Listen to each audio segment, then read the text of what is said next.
ఏ బాటైనా పర్వాలేదంట, సమయంతో సాగటమే మన సింపుల్ సిద్ధాంతం.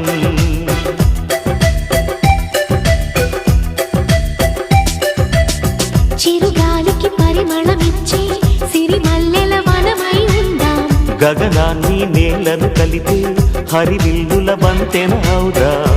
ఆనందం అంటే అర్థం మనమందా, ప్రతి పూట పాతై సాగే హుషారు సరిగమలో.